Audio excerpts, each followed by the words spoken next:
On this episode of United, we hit the basketball court to show you how to handle the rock like a pro. We hear from student athletes and a nutritionist on why eating healthy is so important. And how much food is too much. Chef Gina shows us. United starts now. Tomorrow will come to find another wasted space in time. Tomorrow will stand our ground as long as the world, yeah, the world is round. Tomorrow will come to find another wasted space in time.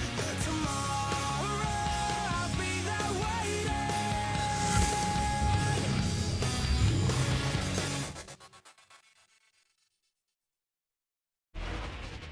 Hey guys, I'm Mike O'Donnell. I'm sitting down here with my former head coach, Coach Spira. Coach, how you doing today? Doing well, Mike. How about you? I'm doing well. Thanks for stopping by with us. Now we're going to be talking about some basketball skills, dribbling skills. Now in practice, how much emphasis do you put on dribbling in practice?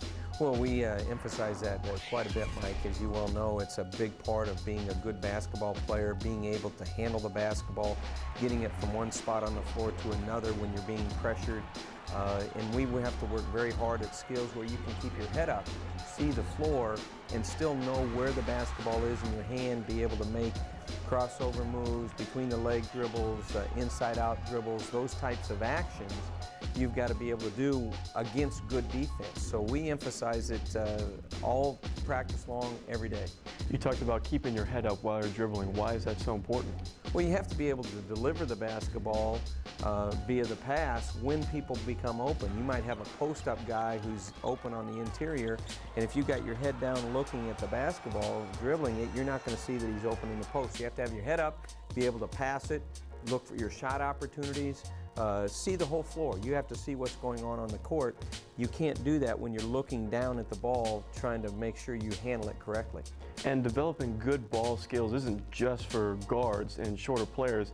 I mean, you put a lot of emphasis on that with your post players as well, correct? All of our big players do the same ball handling drills that our guards do. We need everybody to be able to put it on the floor with good proficiency, no matter what position you are. And so our big guys work just as hard at their ball handling skills as our guards do. Well, Coach, I hate to kick you out here, but I think I'm going to go throw some gym clothes on, and we're going to run through some basketball dribbling skills for you coming right up. We're just going to walk through a couple dribbling drills that myself and Taylor uses on a consistent basis. These dribbling drills really helped us throughout our careers, especially Taylor's probably one of the most fundamentally sound point guards to ever come through the UCF program. We're going to walk through 4 drills. One is going to start 2-ball dribbling, then 3 pistol Pete drills. So Taylor, first drill, 2-ball dribbling right here. Now as you can see, Taylor's back is straight, his head is up, his feet are about parallel to his shoulders, and he's not just slowly dribbling the ball. He's really throwing the ball down, working his shoulders, his triceps, his fingertips. His head is forward, his eyes are forward. He does a great job of staying upright. Now kill it. And when I say kill it, that means Taylor goes right down to quick 2-ball dribbling. His eyes are up, his back is still straight, nothing has changed. You can see his feet, he's kind of shifting side to side. That's fine if you need to gain your balance. And so back up, and see in one dribble, he was two balls, really low to the ground, one dribble, he popped it right back up. Kill it. Taylor's head has been straight forward, his eyes been straight the entire time. Back up. All right, good, Taylor. Next drill. All right, these next 3 drills we're going to do are 3 of the Pistol Pete drills that Pete Maravich designed back when he played in high school. He was probably one of the greatest high school and college players of all time. So Taylor, the first drill that we're going to do is called the seesaw. So just like your feet are shoulder width apart, you're in a good athletic position. He's going to stick the ball right between his legs, and he's going to drop it on the ground, and he's going to switch hands on either side of his leg. And he's going to keep dropping it and catching it as fast as he can on the ground. This is the beginning level. When you get pretty good at it, you don't let the ball hit the ground, but you still switch your hands, just like that. Watch how quick Taylor is with that. It's a great job. He's not leaning over, he's keeping his back straight, his head up, he's doing a great job. All right, next drill, Taylor. Figure 8. It sounds simple, but this is a very great drill for fingertip control with the ball. So Taylor's going to start in the same athletic position. And he's going to start dribbling behind the back of his right leg and the back of his left leg. He goes up through his both legs right there. Head up, back straight. You can move a little bit side to side in the beginning if that's what you need to do. That's fine. But his eyes are always forward. He's never looking at the ball. He always has great fingertip control, finger pad control. It's a great job. Good job by Taylor. The next drill and the last drill is called the spire dribble. This is a very advanced drill. There's not a lot of players that can do this, especially at a young age. But when you progress as a basketball player, this is one of the top drills you can do for hand-eye coordination and speed and quickness when it comes to dribbling. So Taylor's going to get in the same athletic position. He's going to start. Taylor, go ahead and start, and I'll walk you through it. He goes 1, 2, 1, 2. 1, 2 in the front, 1, 2 in the back, and you can see how quick Taylor is when he gets going. This is great hand-eye coordination. And Taylor just dropped that ball right there, and that is fine. That's going to happen. Trust me, I used to do it all the time. Nobody's perfect at this drill.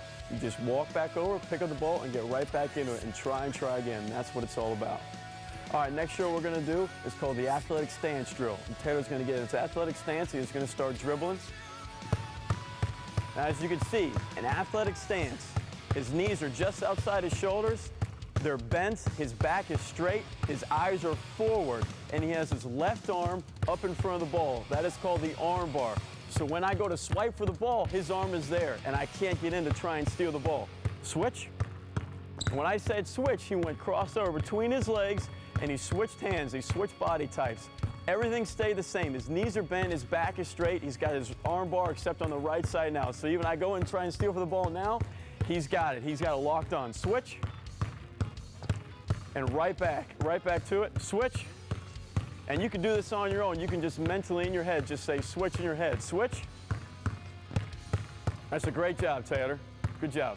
Taylor, thanks for coming out, buddy. No problem, man. We appreciate it. Did a great job. Stay tuned. We got more United coming right at you. Did you know that eating a healthy breakfast in the morning could help your test scores?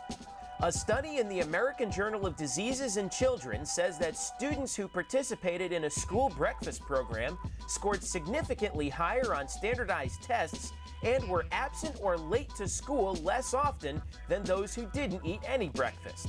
Stay tuned to United to see how well you know your fruits and vegetables.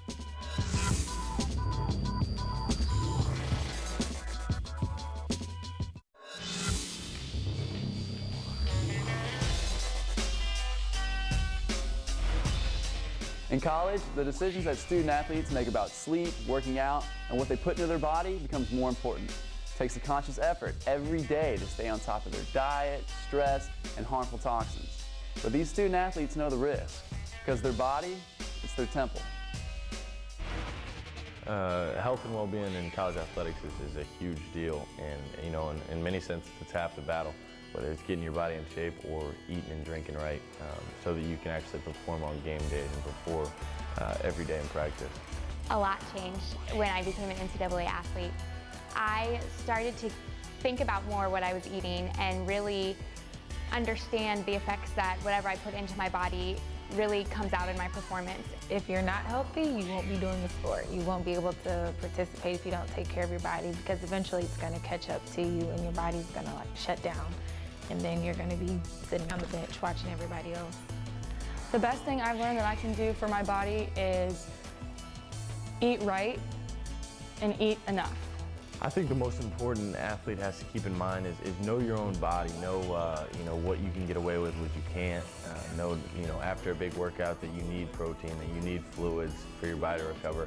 Because there's a difference between eating a huge bowl of pasta that only gives you enough carbohydrates and going into practice.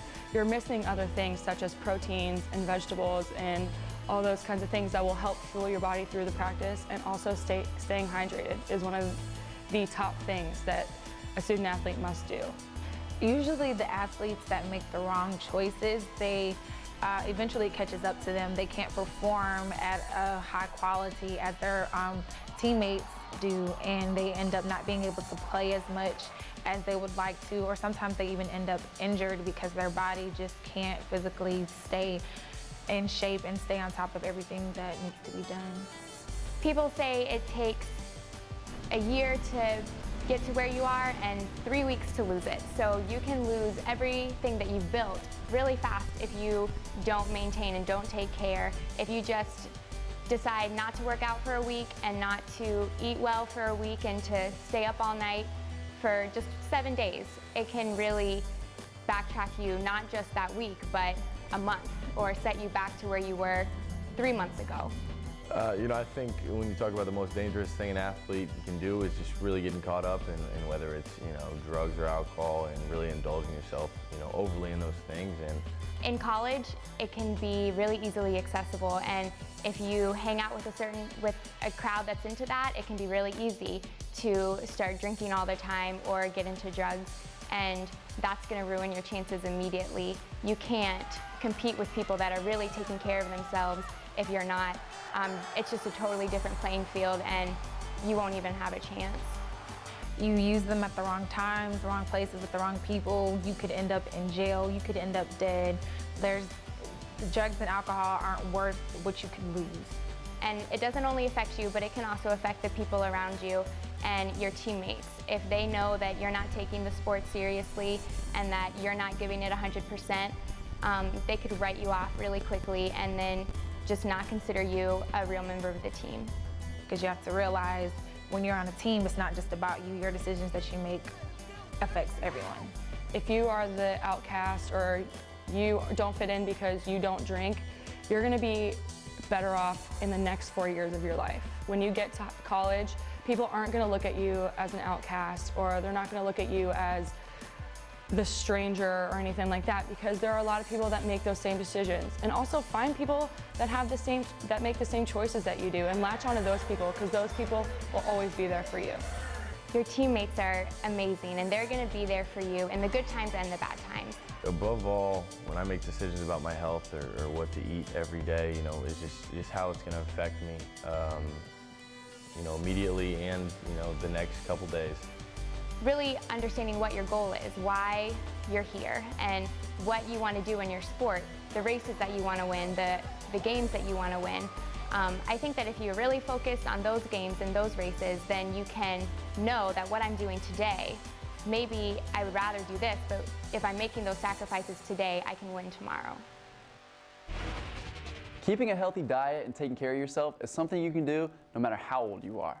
Coming up next, we sit down with a nutritionist to get some great ways on how to make healthy decisions every day. Stay tuned. Time now for our United Trivia question, and we're going to see how well you know your fruits and vegetables. A tomato is which of the following? A fruit or a vegetable? Stay tuned for the answer after the break.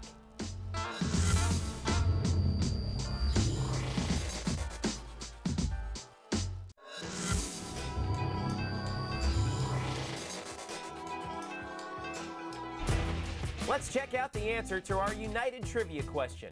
A tomato is which of the following? A fruit or a vegetable? This is a trick question because it depends on who you ask. Botanically, a tomato is a fruit because it has seeds. But a ruling by the United States Supreme Court in 1893 declared the tomato a vegetable, but it was for taxation purposes only. Stay tuned to United to find out how many tomatoes you should eat in a day.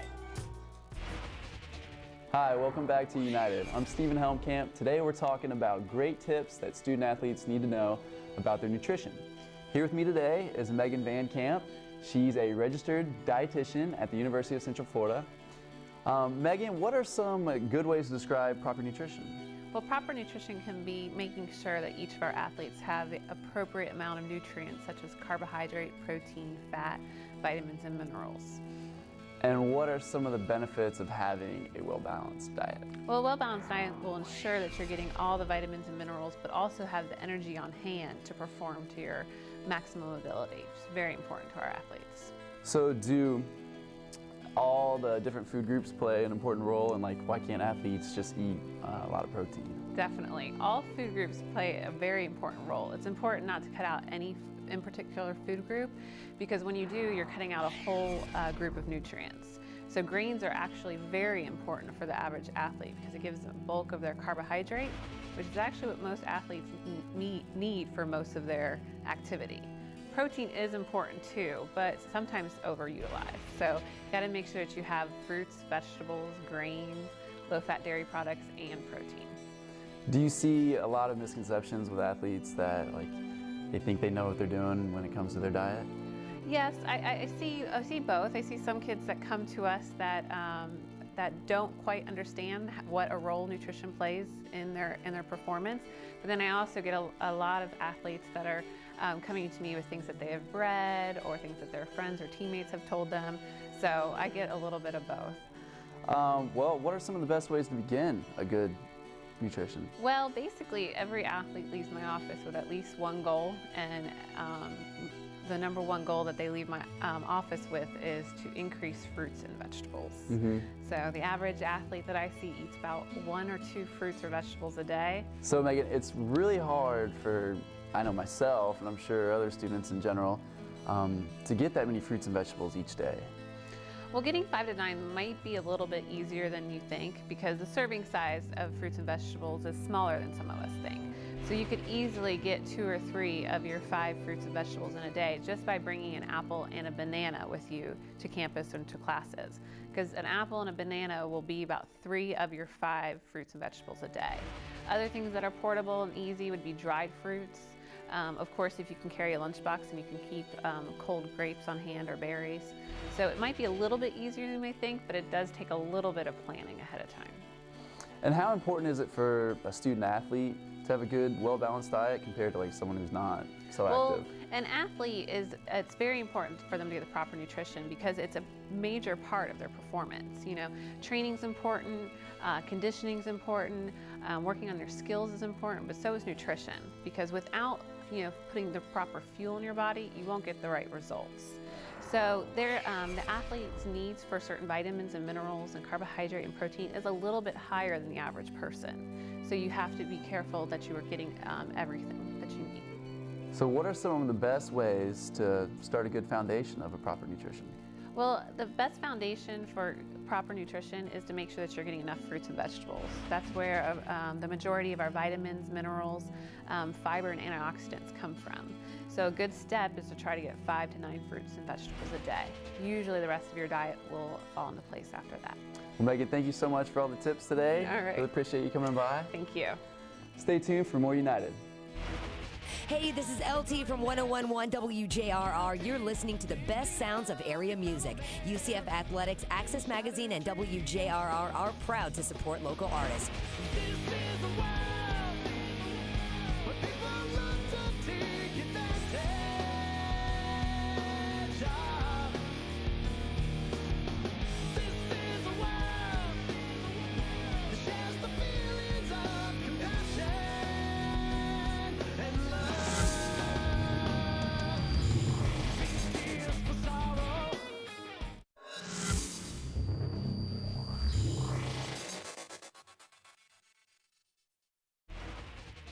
For all of you visual learners out there, I'm Chef Gina, and today I'm going to show you how to handle serving sizes in the kitchen.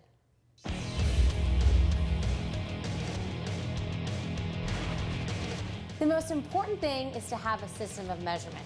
You're going to want to have measuring cups. You have the larger measuring cups, you can put your vegetables or any type of liquids in here. And then you have your smaller measuring cups. You can make, small sandwich bags of anything really that you want, a small trail mix or maybe a handful of, fruit.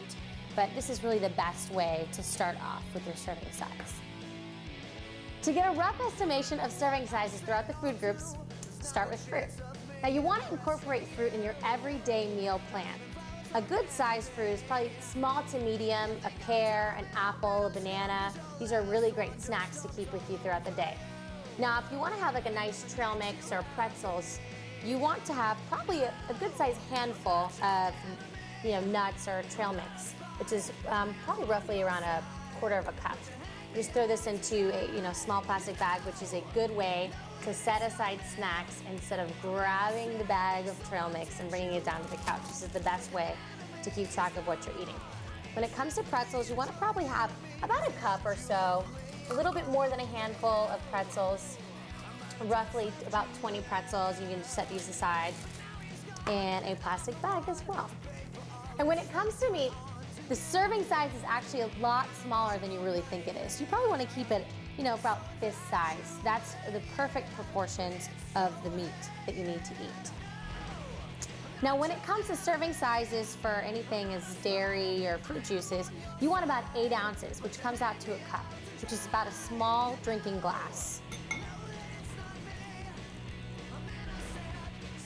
Now, if you're used to cooking larger amounts of food, the best way to do it is just divide your Tupperware up into perfectly proportioned amounts. That way, when you're ready to go back, you already have it set out into its appropriate container.